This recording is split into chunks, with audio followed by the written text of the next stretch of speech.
흔히 요즘 시대를 가리켜서 인스타 시대라고 합니다. 이 얘기는 뭐냐 하면 예전에는 우리가 겸손이 미덕이었잖아요. 그래서 우리가 사람들 만나서 누가 나를 칭찬하면 아니에요. 부정하면서 나는 별 볼 일 없어요. 나는 보잘것없어요. 이게 우리의 미덕인데, 근데 오늘날에는 특히 젊은 세대들을 중심으로 해서 이제는 겸손이 더 이상 미덕이 아니라 자기의 어떤 멋진 모습을 드러내고 자기의 당당한 모습을 드러내는 것이 이제 미덕인 시대가 왔습니다.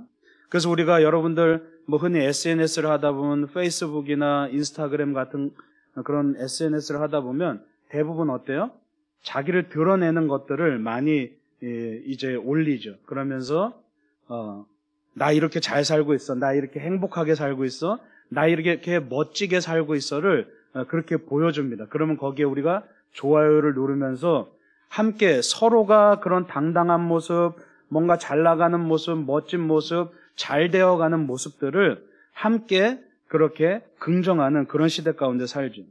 그래서 우리가 부모 세대에는 어떻습니까? 근대화를 이루면서 무에서 유를 창조해 왔던 세대입니다.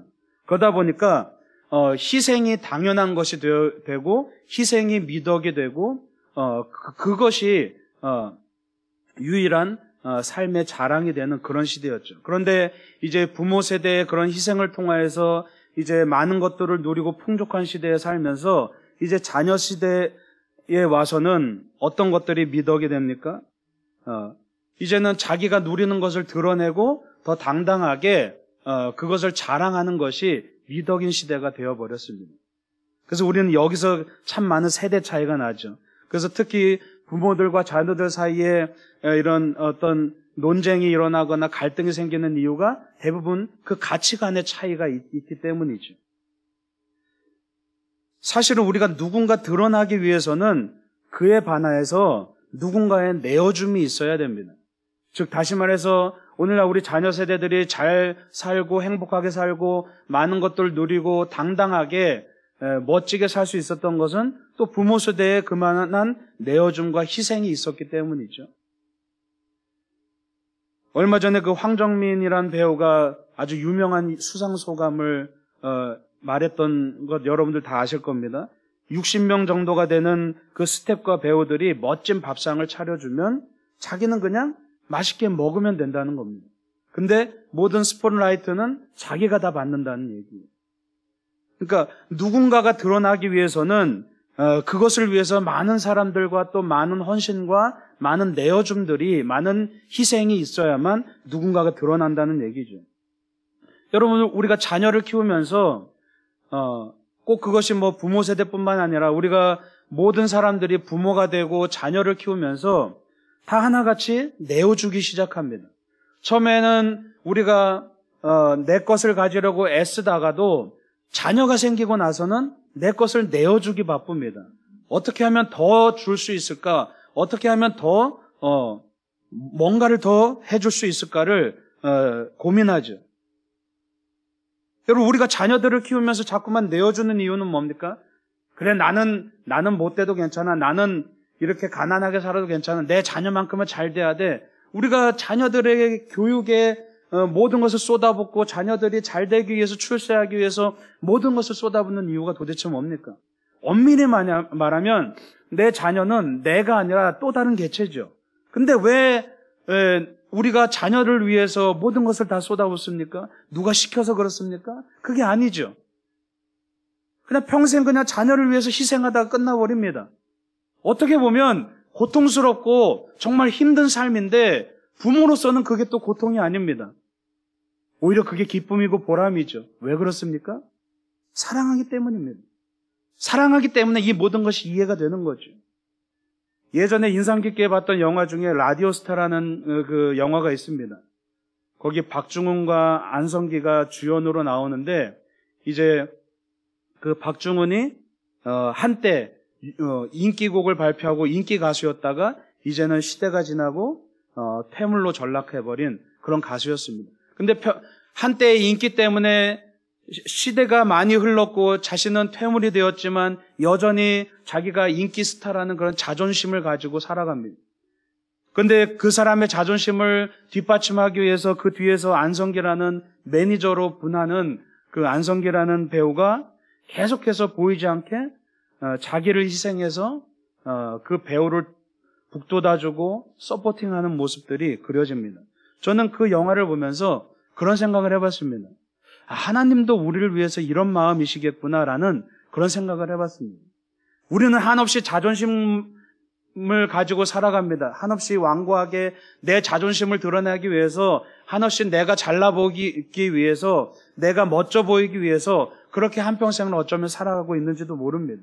그런데 하나님께서는 그걸 가지고 우리를 강제적으로 어떻게 이끄는 것이 아니라, 강제적으로 우리를 훈계하시는 것이 아니라, 여전히 우리가 돋보이도록, 여전히 우리가 잘 살도록, 여전히 우리가 영원한 생명을 얻도록, 여전히 우리가 평안한 삶을 살도록 여전히 뒤에서 보이지 않게 우리를 복돋아 주시고 우리를 서포팅하시고 우리를 토닥이시면서 그렇게 차츰차츰 우리가 변화되도록, 내 마음 한가득에 자존심 투성이었던 우리 이 완고한 사람들이 조금씩 변화되어서 성숙해 가도록, 그렇게 하나님께서는 보이지 않는 모습으로, 보이지 않는 뒤에서 우리를 토닥여 가시는 모습을 보게 되죠. 무슨 얘기입니까? 우리를 세우시기 위해서 하나님께서 자신을 내어주시는 겁니다. 그로 인해서 누군가가 드러나는 것, 나의 내어줌을 통해서 하나님이 드러나는 것, 바로 그게 참 신앙이라는 얘기입니다. 우리가 왜 신앙을 가지고 있습니까? 왜 믿음 생활을 합니까?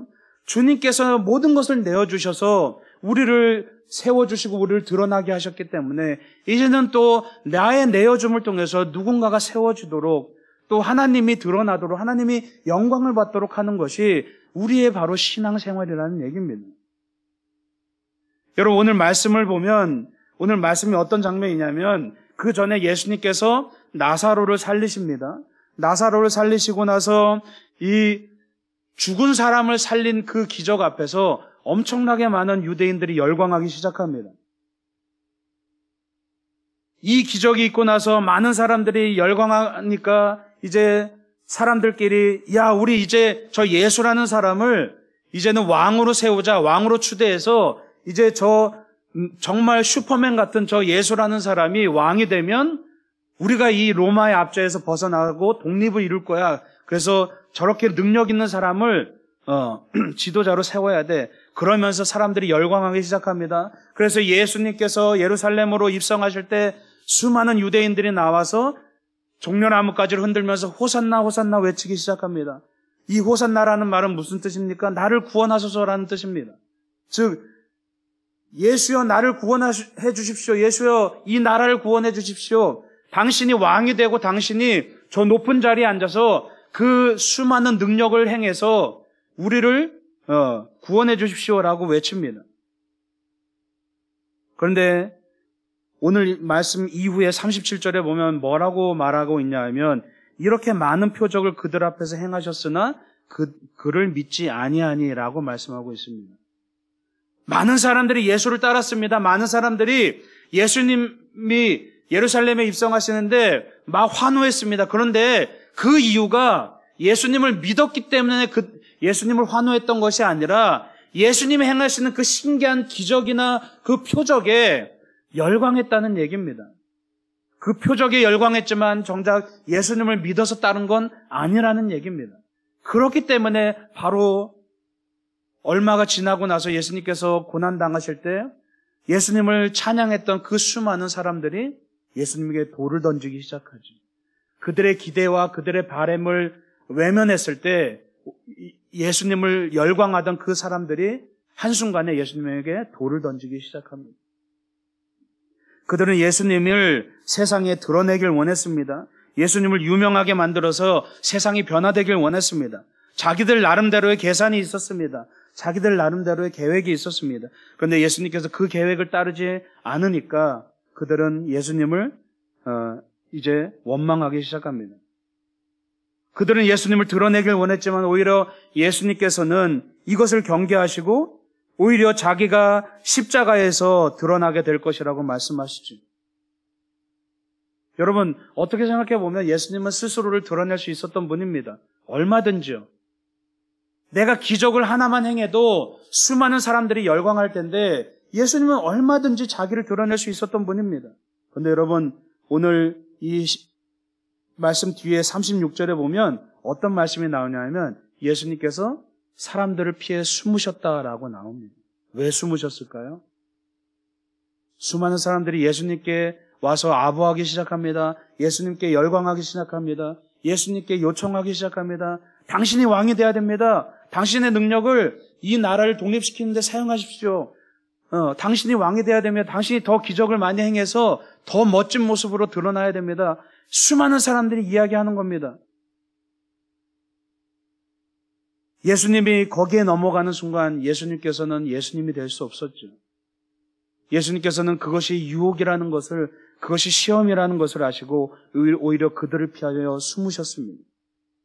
인간적인 생각으로 본다면 그런 능력을 가졌다면 오히려 자기를 드러내서 세상에 선한 영향력을 끼치는 것이 어떻게 보면 더 효율적이고 효과적이었을 겁니다. 그래서 오늘날 유명한 사람들을 가리켜서 인플루언서라는 그런 말을 씁니다. SNS에서 유명한 사람들, 연예인들, 사회적으로 유명한 사람들을 인플루언서라고 말합니다. 이 뜻이 뭐냐 하면 영향력을 끼치는 사람이라는 뜻입니다. 말 그대로 유명해지고 드러나고 뭔가 높이 세워지면 사회에 영향력을 끼칠 수 있다는 얘기입니다. 우리가 이 단순한 상식을 가지고 예수님께서도 자신을 드러내셨다면 아마 이 땅에 수많은 사람들이 예수님을 믿었을 겁니다. 복음이 훨씬 더 빠르게 이 땅 가운데 전해졌을 겁니다. 선교사들이 이렇게 생고생하지 않아도, 예수님의 제자들이 목숨을 걸고 순교하지 않아도 복음은 너무나 쉽게 퍼졌을 겁니다.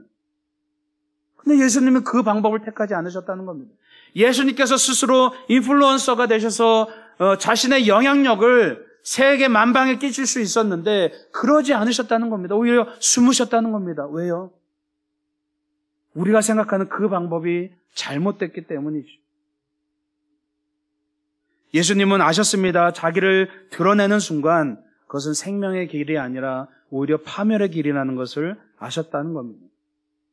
오히려 자기가 드러나는 순간 하나님의 영광이 가려지는 것을 알게 되셨습니다. 그래서 그것은 하나님이 주시는 기회가 아니라 사단의 유혹이라는 것도 깨닫고 계셨습니다. 여러분, 예수님께서 처음에 공생애를 시작하셨을 때 사탄이 유혹합니다. 성전 저 꼭대기로 데리고 올라가서 예수님에게 유혹합니다. 달콤한 말로 속삭입니다. 너 여기서 뛰어내려봐. 저 밑에 지금 수많은 사람들이 모여 있는데 여기서 뛰어내려봐. 그러면 네가 하나님의 아들이니까 천사들이 널 잡아줄 거야. 생각해봐. 그럼 얼마나 수많은 사람들이 이 기적을 보면서 얼마나 많은 사람들이 열광하겠어. 얼마나 많은 사람들이 너를 하나님의 아들로 인정하겠어. 너 봐봐. 너 지금 갈릴리에서 살고 있잖아. 너 지금 나사렛 출신이잖아. 너 지금 목수의 아들이잖아. 누가 너를 인정할 거야? 누가 너를 하나님의 아들로 인정할 거야? 그런데 네가 여기서 한번 뛰어내려 봐봐. 여기서 기적을 베풀어 봐봐. 얼마나 많은 사람들이 너를 하나님의 아들로 인정하겠어. 그렇게 사단이 계속해서 유혹하는 겁니다. 근데 예수님께서 뭐라고 말씀하십니까? 하나님을 시험하지 말라고 말씀하십니다. 이거는 시험이라는 겁니다. 이거는 유혹이라는 겁니다. 어떻게 보면 세상적인 상식으로 이것이 가장 좋은 방법일 수 있지만 이것이 바로 유혹이라는 얘기입니다. 그리고 예수님께서는 그 방법을 선택하지 않으십니다. 예수님께서는 유명해지는 방법을 선택하기 이전에, 예수님께서는 화려한 방법을 선택하기 이전에, 예수님께서는 높이 세워져서 높은 자리에 앉는 그 방법 이전에 주님께서는 십자가에서 세워지고 십자가에 달려 죽으시는 방법을 선택하시죠. 여러분, 43절에 보면 그들은 사람의 영광을 하나님의 영광보다 더 사랑하였다라고 말하고 있습니다.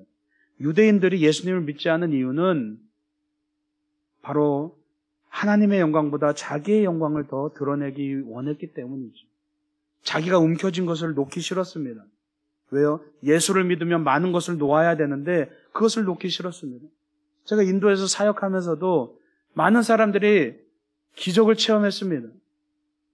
거기서는 정말 기적이 정말 흔하게 일어납니다. 기도하면 병 낫는 일들이 정말 흔하게 일어납니다. 우리 교회에서도 많은 사람들이 찾아와서 병이 낫고 기적을 체험했습니다. 그런데 대부분이 다시 돌아가는 거예요. 대부분이 끝까지 예수를 붙들지 못하는 거예요. 병이 낫고 나니까 다시 돌아가는 거예요. 왜요? 예수를 믿으려면 자기들이 놓아야 하는 것이 너무나 많았기 때문이죠. 자기 공동체로부터도 추방됩니다. 사람들로부터 박해를 받습니다. 목숨이 위협받습니다. 그러니까 정작 예수 그리스도를 통하여서 병이 고쳐지는 기적을 체험했음에도 불구하고 그들은 다 떠나가더라고요. 유대인들 또한 마찬가지입니다. 예수님을 믿지 않았던 이유는 자기의 영광을 사랑했기 때문입니다. 우리는 항상 유혹을 받습니다. 내가 더 높아지면 그 힘으로 예수를 전하는데 아마 더 도움이 될 거야 라고 그렇게 생각하죠. 그런데 여러분, 성경의 모든 역사들을 살펴보십시오. 복음이 전해진 모든 역사들을 살펴보십시오. 복음의 역사는 항상 자신을 드러내는 사람들에 의해서 세워진 것이 아니라 자신을 내어주는 사람들에 의해서 복음이 전해졌다는 사실을 여러분 기억하시기 바랍니다. 네. 세상의 상식과는 완전히 반대되었죠. 여러분, 자기의 영광을 드러내면 하나님도 영광 받으실 것 같지만 아닙니다. 자기의 영광을 드러내면 하나님의 영광이 가려집니다. 내가 앞에 서는 순간 하나님은 뒤로 물러서실 수밖에 없습니다. 하나님의 영광이 드러나야 내가 살 수 있는데 내가 살려고 하나님의 영광을 드러내지 않으면 결국 나도 살 수 없게 된다는 사실이죠.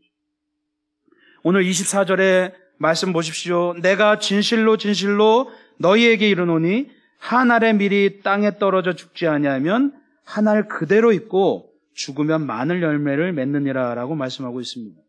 여러분, 씨앗이 땅에 떨어지면 죽은 듯 합니다. 그 씨앗이 썩어져야만 거기서 발화가 되고 새싹이 나고 열매를 맺죠. 그런데 여러분, 사실은 그건 죽은 게 아닙니다. 씨앗이 심겨져서 썩는다는 것은 죽은 게 아니라 사실은 새로운 싹과 줄기와 열매로 새로 태어난다는 것을 의미하죠. 다시 말해서 죽는 게 아니라 다시 사는 방법인 겁니다. 우리 믿음에 대해서 우리가 올바로 규정해야 됩니다. 예수를 따라 죽는다는 것은 그냥 내가 죽어지고 끝나는 게 아니라는 얘기입니다. 예수를 따라 죽는다는 것은 예수를 따라서 내가 완전히 새로운 모습으로, 더 나은 모습으로 새롭게 태어난다는 것을 뜻합니다. 내줘야 얻는 겁니다. 내가 내주지 못하고 어떻게 얻을 수 있습니까? 여러분, 주먹을 쥐고 있어 보십시오. 계속 움켜쥐고 있어 보십시오. 뭘 얻을 수 있습니까? 여러분, 어린 아기들에게 과자를 줘보십시오. 계속 받습니다. 더 줘보십시오. 더 못 받습니다. 왜? 더 받고 싶은데 손은 내밀고 있는데 이걸 움켜쥐고 더 받으려고 하니까 받을 수가 없는 겁니다. 이걸 내려놔야지 더 받을 수가 있는 건데 계속 움켜쥐고 있으니까 더 받을 수가 없는 거죠. 마찬가지입니다. 우리가 밀알이 되어서 땅에 떨어져 죽어간다는 것은 내가 죽는 걸로 끝나는 게 아니란 얘기입니다. 바로 주님께서 우리를 통해서 더 좋은 것, 더 나은 것을 우리에게 주신다는 것을 말씀하는 거죠. 여러분, 25절 말씀 함께 읽어보겠습니다. 25절 말씀 시작. 자기의 생명을 사랑하는 자는 잃어버릴 것이요 이 세상에서 자기의 생명을 미워하는 자는 영생하도록 보존하리라. 아멘. 예, 주님께서 지금 자기의 생명을 미워하라고 말하고 있습니다. 죽으라고 말하고 있습니다. 근데 예수님께서 그게 중요한 것이 아니라 예수님께서 왜 자기 생명을 미워하라고 말씀하고 있습니까? 왜 밀알이 되어서 썩어지라고 말씀하고 있습니까? 그게 중요한 게 아니라 그 뒤에 내가 자기의 생명을 미워해야만 우리 안에 영원한 생명이 주어지기 때문에 자기 생명을 미워하라고 말씀하고 있는 거죠. 여러분, 부모는 자녀를 위해서 희생합니다. 누가 그러라고 한 게 아닙니다. 여러분, 우리가 자녀가 태어났을 때, 아기가 태어났을 때 모든 것을 다 해주고 싶습니다. 최고의 것을 해주고 싶죠. 최고의 것을 먹이고 싶습니다. 최고의 것을 입히고 싶습니다. 최고의 것으로 그 아이를 돌보고 싶습니다. 모든 것을, 자기가 할 수 있는 모든 것을 다 쏟아부어서 해주고 싶습니다. 얼마 전에 강경 과사님하고 그런 얘기를 했는데 우리 지한이 엄마 아빠가 정말 좋은 걸로 이유식을 해준다는 거예요. 그래서 권사님 입장으로 봤을 땐 굳이 그렇게 안 해도 되는데 뭘 그렇게 정말 깐깐하게 좋은 걸 먹이려고 할까? 근데 여러분 당연한 거죠. 그게 엄마 아빠의 마음인 거예요. 그 안에 어떤 성분이 진짜로 들어갔는지 뭐가 얼마나 진짜로 좋은지 그게 중요한 게 아니라 나는 최고를 해주고 싶은 거예요. 왜요? 조금 더 싼 거 먹일 수 있어요. 조금 더 싼 옷 입힐 수 있어요. 그런데 더 좋은 거 먹이고 싶은 거예요. 더 좋은 옷 입히고 싶은 거예요. 왜요? 도대체 왜요? 사랑하니까요. 여러분, 사랑은 합리적인 게 아닙니다. 사랑은 효율적인 게 아닙니다. 사랑은 이해되지 않습니다. 사랑은 상식적이지 않습니다. 누가 물어보면 왜요? 대답할 수 없어요. 왜요? 그냥 사랑하니까요. 그 안에 내 기쁨이 있는 거죠. 고통이 아닌 겁니다. 여러분, 예수님께서 우리의 생명을 내어주라는 것은 이와 같은 겁니다. 예수님께서 기꺼이 십자가를 지셨습니다. 물론 고통스럽죠. 얼마나 고통스러우셨겠습니까? 그런데 그럼에도 불구하고 기꺼이 십자가를 지셨습니다. 왜요? 이성적으로 이해되지 않습니다. 합리적이지 않습니다. 근데 왜 십자가를 지셨습니까? 사랑하기 때문이죠.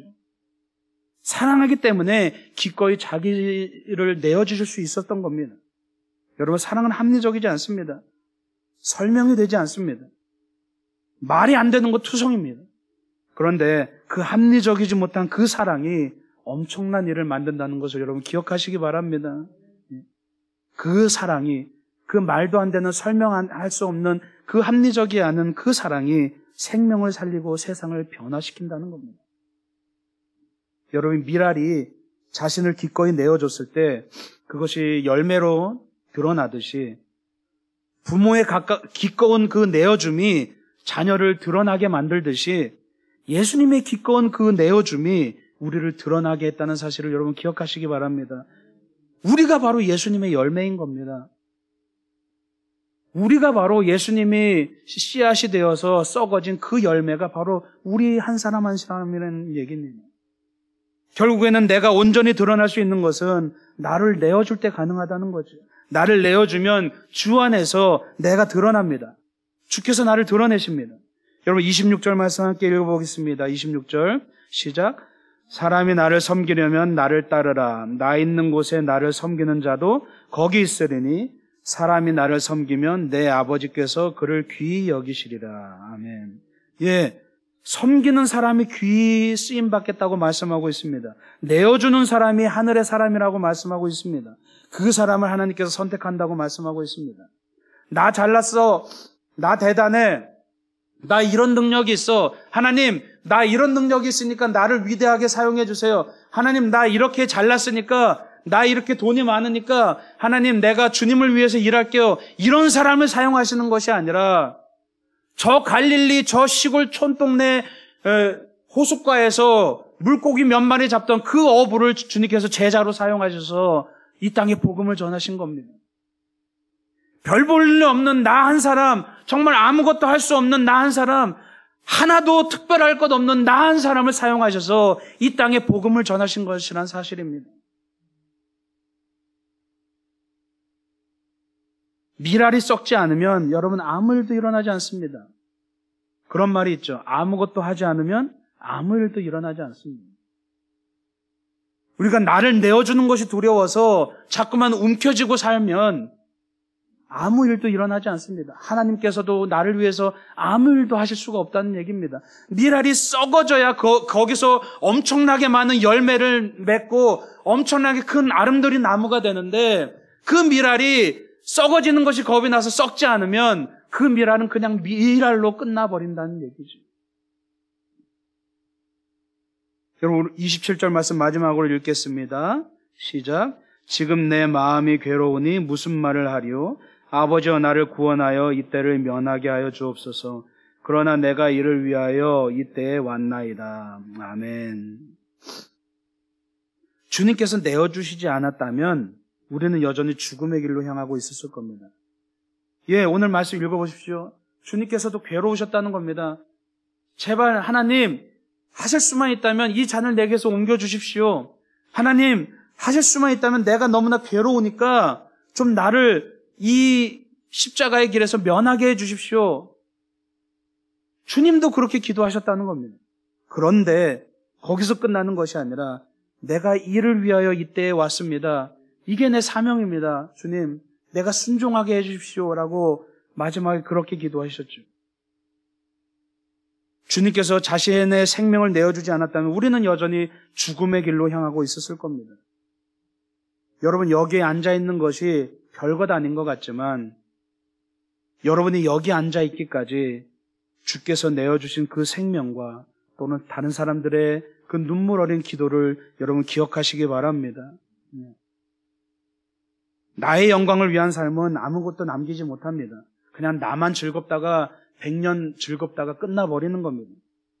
그러나 나를 내어줄 때, 밀알이 썩어질 때, 열매를 맺는 것처럼 나를 내어줄 때 그 안에서 하나님께서 어마어마한 일을 행하신다는 것을 여러분 기억하시기 바랍니다. 그게 바로 신앙의 원리입니다. 내어주는 것으로 끝나는 게 아닙니다. 내어줬을 때 우리는 하늘에 더 놀라운 것들을 우리가 선물로 받는다는 것을 기억하면서 여러분의 삶 가운데서도 정말 기쁨으로 내어주고 사랑으로 내어주는, 그래서 더 기뻐하는 여러분의 삶이 되실 간절히 축원합니다. 기도하겠습니다.